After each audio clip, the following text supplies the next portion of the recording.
Alright. This conversation has been brought to you by my car. Always good to get me from point A to point B. Alright. Good evening, everybody. This is Sam. This is Katie. Welcome to our channel. Now, this is not a typical conversation. This is a blooper. Bloopers. Yeah, blooper. Blooper. I don't know. Maybe we can start something without being blooper. Okay, blooper and possible spoiler. Don't know what we're going to talk about, but yeah. So I was on Disney Plus. Yeah. And I found, I guess, that new movie. Oh shoot, I forgot. Starts with an E. E? Yeah. Starts with E. Yeah. It's about a Cuban family. Oh, Encanto? Yeah. Yeah. Woo! So I was watching it when it came out. And what did you think of it? I haven't seen it. Alright, well, I'm gonna let you know I liked it. I almost liked it better than Raya. Those are both two movies I have not seen. Well, sadly, as a woman in her mid to late 20s, I watched both movies by myself. You're 25. We're gonna be one of those already. Well, what? Yeah. I watched it by myself, and with Raya, I don't know. I kind of liked it, but then I'm sitting here going, people need to stop doing interviews because they don't know what the fuck they're talking about. That would be nice. Because maybe whatchamacallit, Cowboy Bebop would have done better if that one chick who played Faye kept the trap shut. You know, I didn't hear anything. Like, I try not to look at interviews when it comes to like shows or movies that I want to watch. It wasn't exactly an interview of her. She was on, I think it was like going live on social media. I don't know if it was Instagram. I think it was Instagram. See, I don't see any of that. What I do is I judge the story and I see if I like it or not. Oh, I didn't actually. And then I watch it. I only saw it because YouTubers were talking about it. Well, I watched the first couple of episodes and I liked it. It wasn't that bad. But then as I kept on going, I was starting to not like it anymore. Because I felt like some characters got disrespected. And then I'm sitting there going, you know, some of these people did a good job. But, you know, it's never going to be the original. They're messing it up. And then... Oh, and they're going forward with One Piece. Oh, no. Yeah, they're actually going to do it. They're going to make a live action One Piece. And they're actually going forward with it. Alright, well... I didn't really like Cowboy Bebop. If they made it, they're not making a second one. They just announced they're not making it. It did so bad that they were going to make a second one, but it got canceled.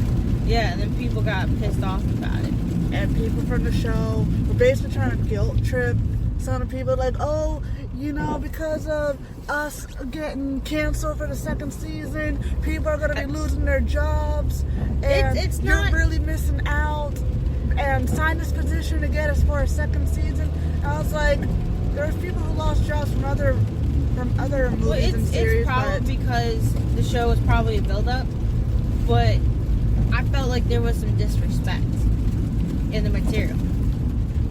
I did like the music, like some part of the music. I don't know, there was disrespect disrespect before the show even came out.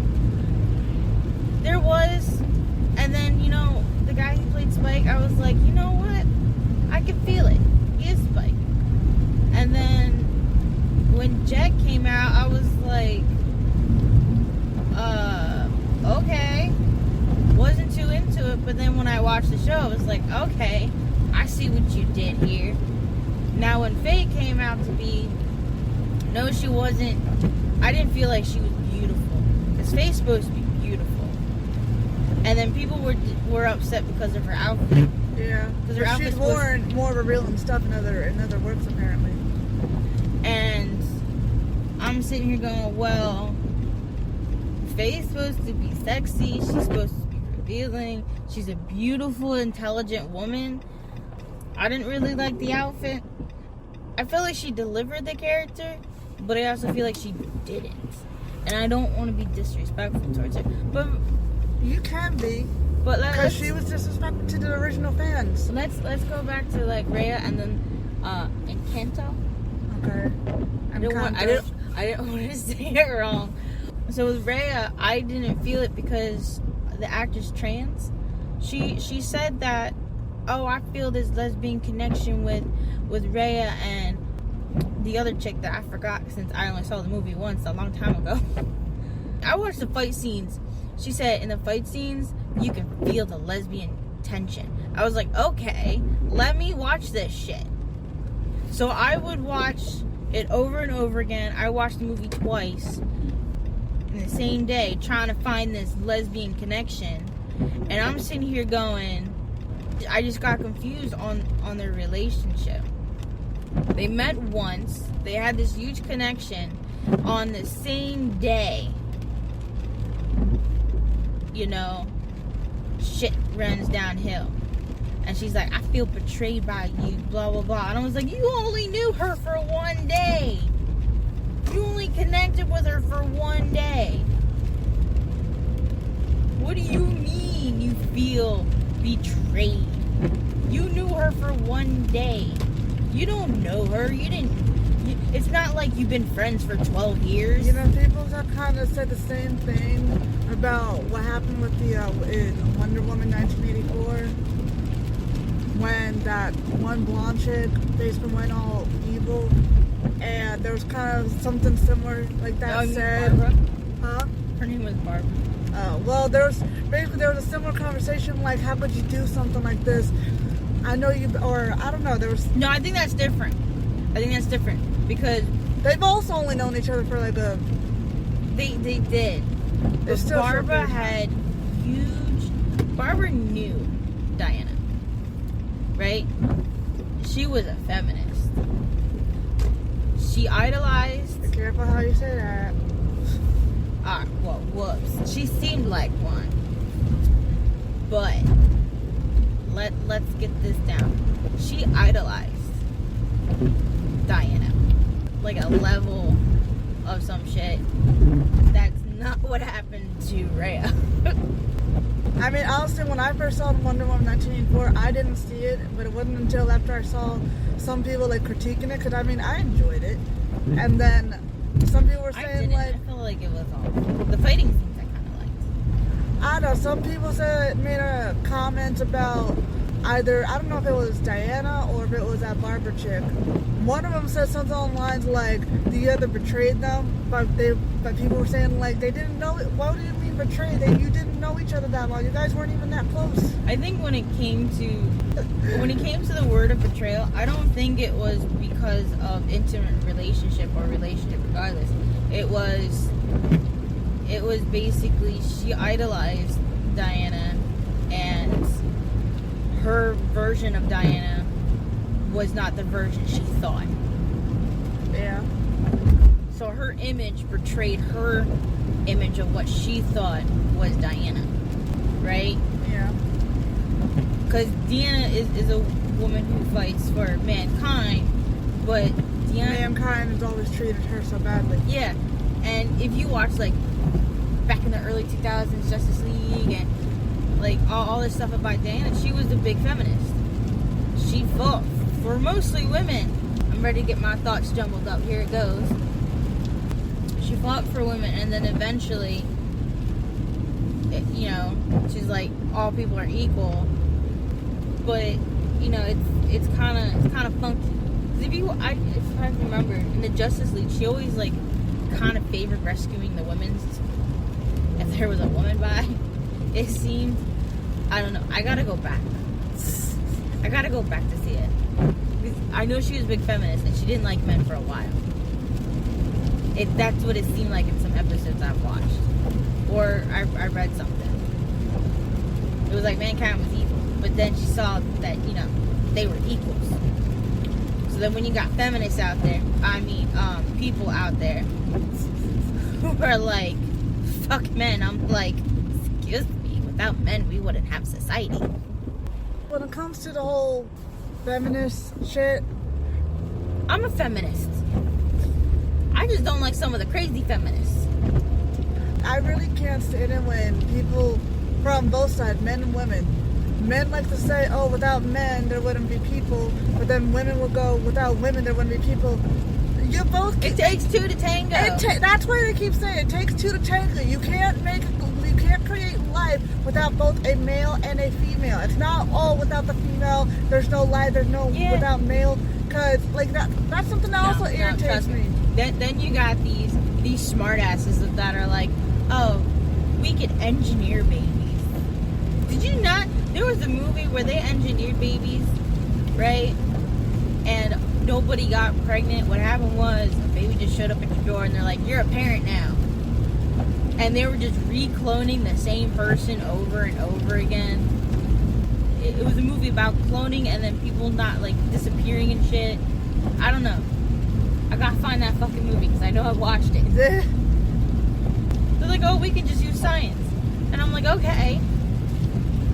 I guess we're all anti-original birth. I mean, people like to say, oh, they're surrogate and they're sperm donors. Like, yeah, where did that sperm come from? Yeah. A male. No, we're gonna engineer life. Engineer my asshole. Who needs sex anymore? Yeah, but that's the best part.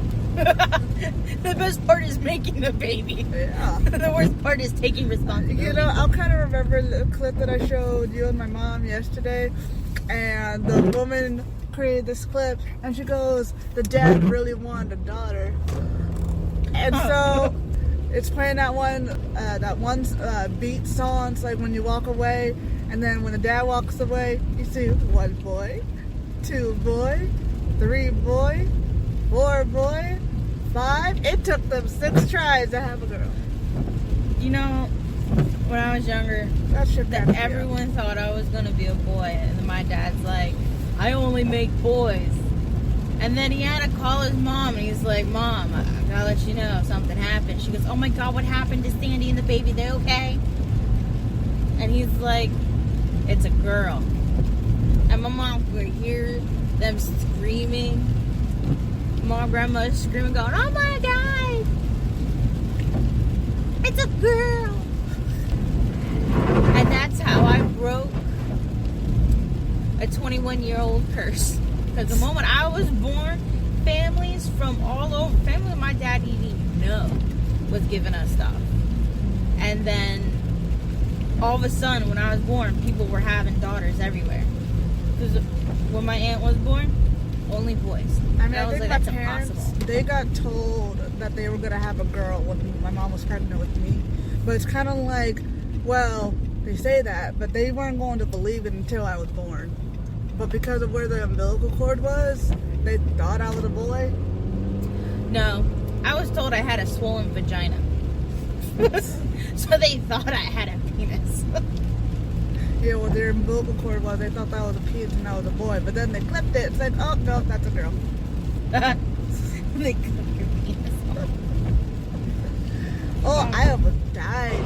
I was going to say I almost died giving birth. No, I almost died when I was born. That's scary. Because apparently the umbilical cord was in like a loose knot. It was in a knot, but it was a loose knot. And that if it was any tighter, I would have been dead. Aren't you lucky? I know, I had my first near-death experience. What was the show called again? What show? The movie. Encanto.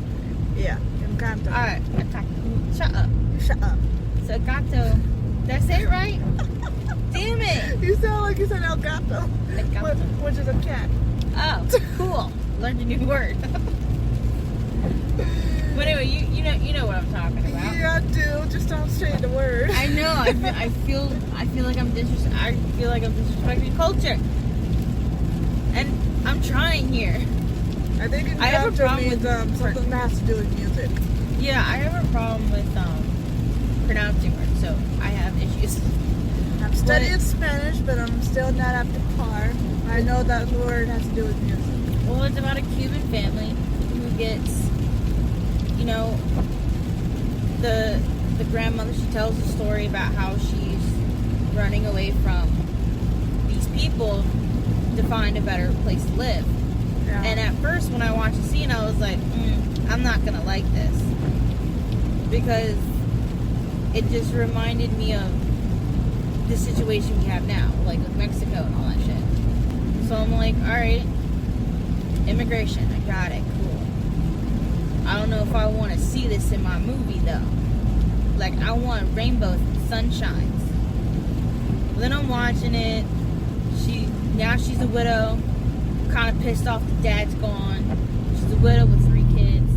And one of her kids got red hair, and I'm like, where'd that redhead come from? Surprise! Right? So I'm like, alright. They got a redhead baby, that's okay. I got redheads in my family too. I love them. But apparently this is an emotional redhead, and I'm like, holy shit.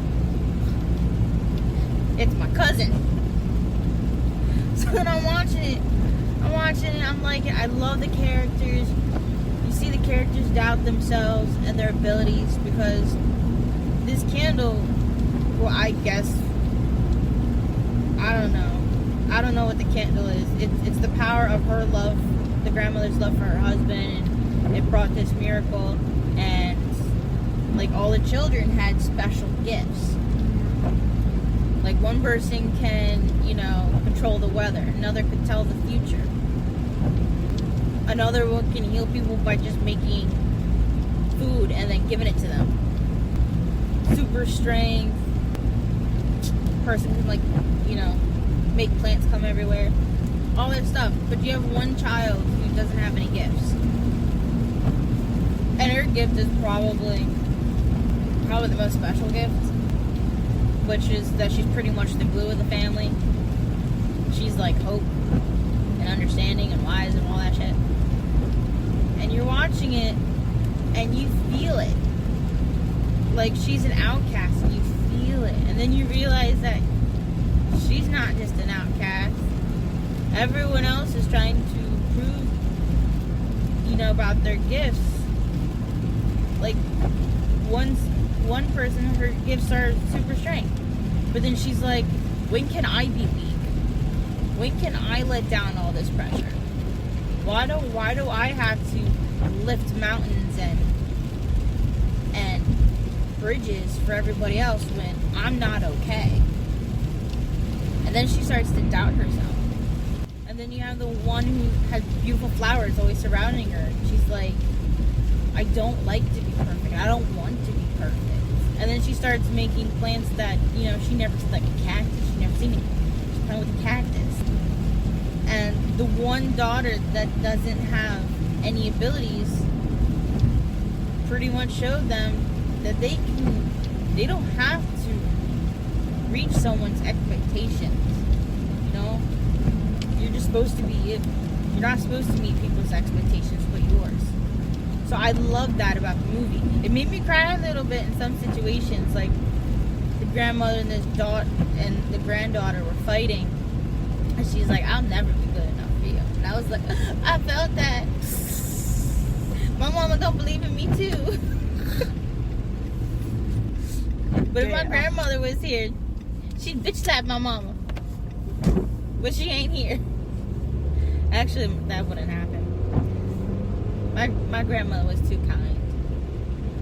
I'm still thinking back to all the stories you told me about when I was every time you would complain about me being too skinny, you would say, if my grandmother was here, you wonder what she would do if I took you to her house? She would say, oh, you want a sandwich? No, you want a banana? Well, both my grandmothers, my great grandmother and my grandmother. But especially my great grandmother. If she didn't go blind, if she saw you or felt your wrist, she'd be like, oh baby, do you need a sandwich? I'm gonna make you a sandwich. What would you like to eat? Like, my great grandmother she was Italian. She would have made you a freaking dinner for lunch. She would go out of her way to make pierogies because, well, that's a Polish dish. Her husband was Polish. But she loved pierogies. She'll make pierogies. She'll probably make some kind of soup for you. She'll make pasta. She would do whatever just to feed you, to make sure you got fat and plump. I feel, even though my great grandmother was Italian, she made a lot of Polish dishes. Now that I think about it, she made a lot of Polish dishes. Not a lot Italian. And both her mother and mother-in-law, they were very close. I think my grandmother was a people pleaser. You ever get that feeling? Yes. I feel like it's gonna be me. Oh my god, what are you doing? We're gonna get into an accident. Nuh-uh, it's a red light. I gotta go in this way. I'm gonna go in this way. I'm gonna go in... we're still recording. And I'm gonna turn around. Oh, there's a Waffle House. Have you been to the Waffle House? Yes, I have. I've never had. It's not that special. Okay. Not that special. Yeah. The name said itself. You know what? McDonald's ain't looking good either. Yeah. McDonald's used to look like a kid's playground. Now it looks like a sad adult with depression. Yeah. Like I think it's the paint job. I remember... It's all gray and black. You know, I remember... You wanna know why they did that, though? Why? Because To stop people from coming over? No, well, I heard something... I think it was in my psychology class. Certain colors draw people in. So colors like yellows and reds... Make you hungry. Well, not bring you hungry, but it kind of like makes you want to come closer. Colors like black and gray and all that, they push people away. So that was it. I think that was their way of trying to like get people to stop eating so much fast food. Well, I heard that the color red, when it's used in advertisement, is to make you hungry, right? Blue's kind of like calming. Pink is apparently a bad color to wear to be in. Like if they're in a room full of nothing but pink. If White's supposed to be calming. I thought it was blue. No, it was white. Black kind of makes the room smaller. Paint you with black. Yeah, I tried to do that. My parents said And again, it gets hot. Dude, there's a Crackle Barrel. Oh, we don't want to go to Crackle Barrel? Okay. I love fucking Crackle Barrel. That's okay. We can go to IHOP. I like Crackle Barrel. Once I get this shit edited, if I start putting this shit on Facebook and my mom starts listening, you don't want her to hear about your mouth. She gonna hear it. No! My mom, your mama, our mama, she already, there's a Red Robin's? Sam, when did you, I think there's never been a Red Robin's up here. We went all the way to Cancun to get Red Robin's. That was in Exton. It was in Exton? Yeah, it was Exton. Stop telling our address. Oh my god. Hey, we don't live in Exton. We could have stopped at any freaking point.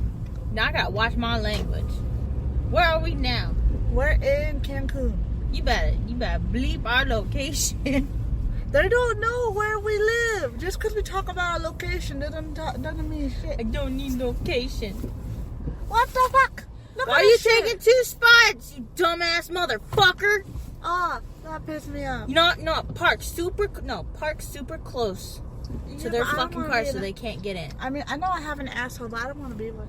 I want to be an asshole. If I had a car, you son of a bitch, you'd be blocked.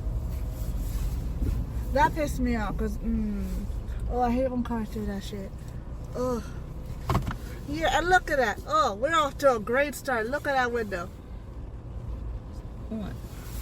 There's a hole in the window. There's a hole in the window? Yeah, don't you see the crack? Where? Holy shit. I don't want to hear it. It seems sketchy. Look at that. What the fuck?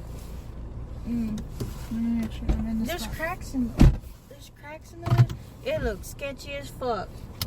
And it's a nice area. Alright, I guess we should call it quits with this one. We'll be back, possibly. Damn, death over IHOP. No, death over pancakes.